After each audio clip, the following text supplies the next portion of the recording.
Hey guys, welcome back to Shane Complains. I know it's been a minute, but I really appreciate you guys tuning in. Thanks for clicking on this video. It's much appreciated. Now, I'm just going to start with the good news first, and I guess go down to the bad news. Like I said, I know it's been a minute, but there's been a lot of news that I've seen that I need to report on, and it could be very, very, very important for all of us to know, all our Nintendo Switch fans out there. All right, so like I said, the good news first. Nintendo Switch apparently sold 1.5 million in the first week of its release, which is good.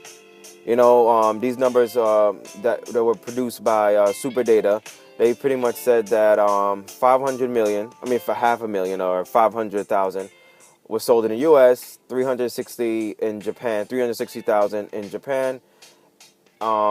85,000 in the UK, and 110,000 in France, totaling 1.5 in the first week or so. So it's probably much higher by now. Just like I said, this was in the first week. We're in like the third-ish week of March or whatever. This is about the 2 weeks it's been out. No, yeah, sorry, not third week, but yeah, it'll be 2 weeks since it's been out. So it's probably a little bit higher by now. Nintendo did say at the beginning they want to sell 2 million by the end of the month. Now, it seems like this is definitely possible, but, you know, it all depends on certain things happening. We'll get to in a minute. All right, so according to the numbers, 9 out of 10 people that got the Switch bought Zelda.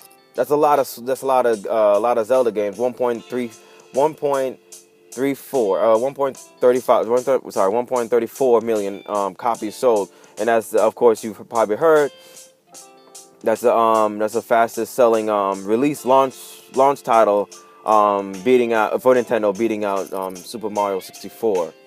And which was a hell of a game, by the way. And don't get me wrong, Zelda's a hell of a game too. I'm enjoying every moment of it. I've been getting my ass kicked multiple times by bosses, sub-bosses, or whatever you call it. But anyway, now pretty much 89% of Switch owners have the Zelda game, which honestly I expected more. To be honest, I expected about 95% of people that have the Switch, because this is such a good game. It's just honestly such a good game. I mean, maybe not a lot of Zelda fans out there, but it's definitely such a good game. Now we're going to slowly get into the bad news. I mean, that's honestly the best news that's going on right now when it comes to the Switch. Now we're going to slowly, gradually down to the bad news. So first thing, Nintendo said in a statement yesterday they're going to try to get another shipment out by the end of March, to get, for people to get Switches. Of course, you definitely need that. You want to get that 2 million, definitely need to produce more, have more product for people to buy. And it seems like a lot of people that want to buy the product, but there's no supplies anyway. Supply and demand, you have to have, there's a demand for it, you got to supply it. So anyway, GameStop said by April 16th they're gonna be selling bundles ranging between $510 to $600. Now with this bundle, before you get crazy, I mean the system itself is $300, but with this bundle you get of course you get Zelda, you get the Zelda expansion pass, the Zelda strategy guide, Just Dance 17. I don't really plan to ever get that game. I'm not really into those Dance games. Snipper clips I actually did buy. I'm looking forward to actually trying that out. 64 gig SD card, a Nyko power kit. I have to look that up. I don't know what that is. Joy-Con charging dock, so you can charge like four Joy-Cons at the same time, and a new hybrid cover and case. Now I like that. Because you can actually put it in tabletop mode and actually charge your Nintendo Switch at the same time, which is pretty cool. Like if you're in a hotel or whatever, if you're not gonna bring your dock with you or whatever. Anyway, now I've seen this. I saw this title of this news title headline a long time ago, a few days ago. But I never really paid attention to it. But I did pay attention to it this time, and apparently Switch games are costing more than PlayStation games or Xbox games. So I did my research about this. I looked this up, and apparently, yes, it is true. So let's say in England, for instance, the game Rhyme is going to come out for the digital copy and physical copy for PlayStation 4 and Xbox at $30. For Nintendo Switch, it's going to be $40. All right, and Nintendo, pretty much the reason why behind this all is because cartridges cost more. At the end of the day, it costs more.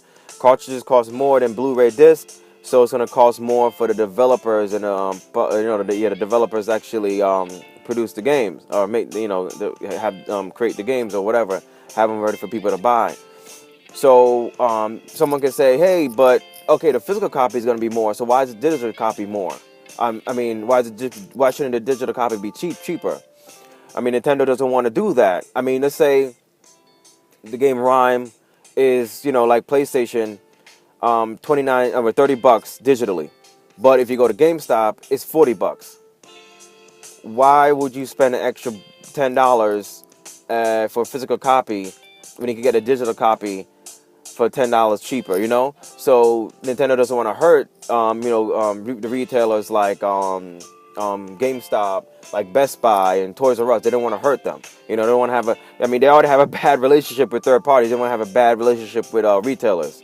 You know what I'm saying? So anyway, so now when it comes to games like Snake Pass is just gonna be strictly digital, and maybe seems like maybe down the line most games are gonna be digital anyway. But anyway, Snake Pass is digital.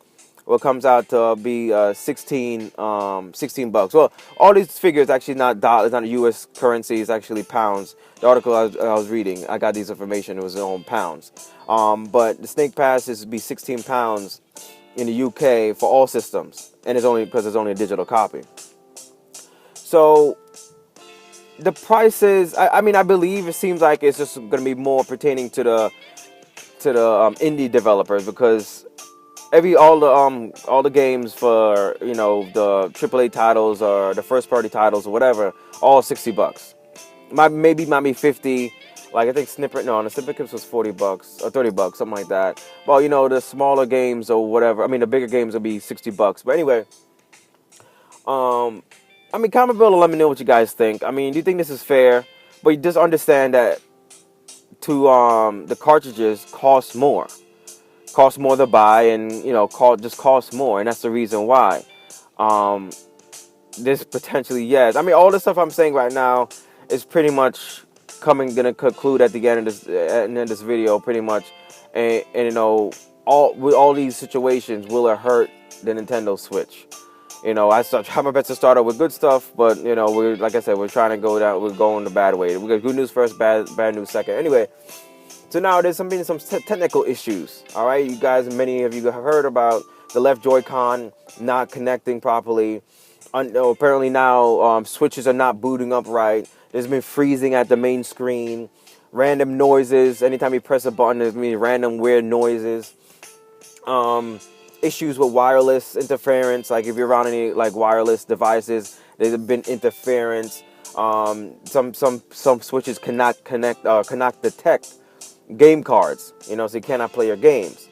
Nintendo said in a statement, these issues are not widespread, and we are taking care of these issues promptly. So, most likely, all this stuff can be taken care of with a update or something. I believe the left Joy-Con issue was taken care of with an update. I'm sure all the issues could definitely be taken care of with an update. Plus, you never know. People might be just really playing the system really hard. I heard many people that I spoke to that have the Switch and have Zelda are playing it constantly. I'm saying the system should be able to tackle that, or be able to handle that. But that's probably the reason why. Maybe not. Whatever, we'll see. But anyway, and now actually, let me save this for last. This little good news. Actually, go back to this. Now, this scratches. Okay, we all heard it. We all probably seen it on social media or something like that. There's been scratches on the screen. People like taking the console in and out. There's nothing you could really do about it, but pretty much get a screen protector. It seems like a person could say like to have a Switch is costing more and more. The system costs more than expected to purchase, and now we have to buy all these extra accessories just to enjoy the system and not damage the system and all kind of stuff. I understand where people are coming from. I completely understand. If that's what you're feeling, I completely understand that. But if you want to remedy the screen protector, I've been actually using more of a portable mode. So once in a while, I do put it in. That's what she said, to charge it up. But I haven't been doing it that much, so I haven't noticed any scratches or anything like that. Now, one of the biggest news that just came out recently is the Nintendo's chip, Nintendo Switch chip. Now the chip finally was verified as being a Tegra X1. Now the Tegra X1 pretty much came out 2 years ago, and a lot of people upset about that. A lot of people upset about that. So it's similar to the if you guys don't know, Nvidia was the one that created the chip they pretty much created the hardware for the Nintendo. Not the hardware per se, but the insides of Nintendo Switch. I don't know the technical term, but the insides of the Nintendo Switch. But from what was revealed, the fact that it's Tegra X1, that means pretty much the Nvidia TV or whatever it's called, pretty much is the same as the Nintendo Switch. The chips are both the same. Might be a little bit different. I believe the RAMs or whatever. Sorry, not RAMs. The ROMs are different, maybe by 1 or 2 or whatever the case may be. But either way, it's pretty much the same. Like I said, a lot of people are upset with that. So hopefully, hopefully, I mean, there's a stop third parties from actually. I mean, third parties probably known by now. They probably knew, because when Nintendo approached them, can you make games for us? They probably definitely told them, oh, this is what is capable of doing. We'll see, but it pretty much shows that Nintendo Switch is a powerful portable console, not a powerful home console.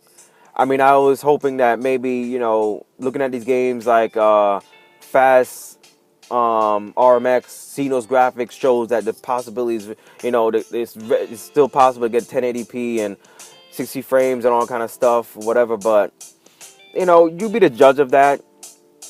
So far, the numbers are good, but, sorry, but it could be going down. I mean, like, everything could be slowing down. One, you cannot get a Switch.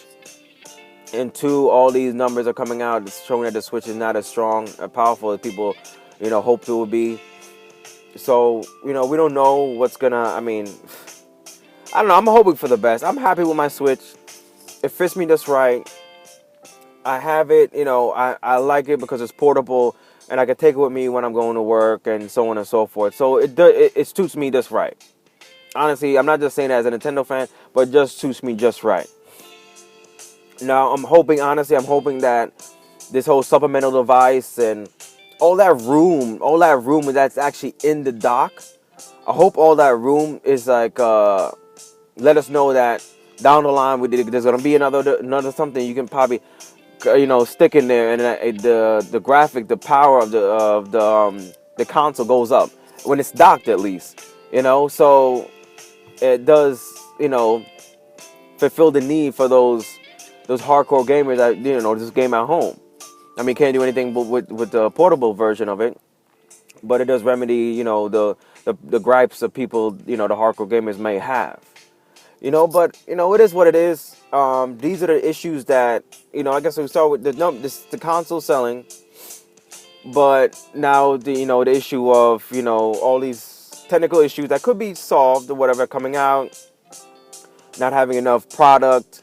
There's a demand, but there's no supply, and now the chip is revealed as something that was made 2 years ago. So it is what it is. I mean, like I'm saying, a lot of people are liking the system, but just hopefully this third parties actually still say, let's still make some games. I mean, Street Fighter is coming out very soon. I think in May, end of May or something like that. I actually already pre-ordered that. I mean, the fact that the games cost more, for indie games at least, cost more than the PS4 and the Xbox game versions of it. Whatever. But it's, there's always going to be some issues with anything. But it just seems like, I don't know, it seems like Nintendo is under a microscope right now. And it's like, because at the end of the day, this console needs to do well. If it doesn't do well, it's like a make or break for this console. So we'll see. We'll see what happens when it's all said and done. Hopefully to get us some more consoles by the end of the summer. I mean, not the end of summer, sorry, by the end of March, and in this month, so they can actually fulfill their $2 million mark. And, you know, third parties start saying, hey, you know, let's do this. Let's make some games, you know, all this kind of stuff. I mean, a lot of developers saying they love the Switch. A guy from Overwatch, a developer of Overwatch or whatever, he said he loves the Switch. He's enjoying the Switch.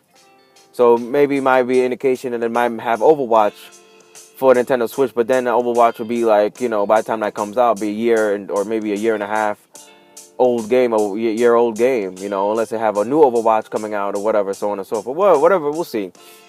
But it's the last bit of news. I'm going to say something. This is some good news. I believe some good news. So now if you go to Amazon, if you're Amazon Prime member, you actually can reserve your Nintendo games, like future coming games, like Splatoon 2, Mario Kart 8 Deluxe, and Mario Odyssey, but at 20% off. That's a big deal. Honestly, that's a big deal. This is only for Amazon, and it's only on only if you're Amazon Prime member. Okay, but it don't. Of course, Amazon and a lot of other retailers don't have any Switches available. Like I said before, GameStop is gonna have Nintendo Switch by April 16th, but only in the form of bundles. All right, so hopefully soon other retailers do get Nintendo Switches, so we can actually purchase just a system alone, or whatever the case may be. Well, anyway, guys, it's been a long video. Sorry for the delay with the videos. It's just been crazy at work, crazy with life in general. So I hope everyone's doing well. And comment below. Let me know what you guys think. Are you guys still excited about the Switch? Are you enjoying the Switch? If you have the Switch, are you still gonna get the Switch if you don't have it yet? You know, but it is what it is now. I mean, hopefully by the time, you know, the next shipment comes out, all the technical issues are solved and all the updates are, you know, whatever, taken care of. Anyway, guys, it's Shane from Shane Complains. Subscribe, like the video, comment below, do what you got to do. But you guys have a good one.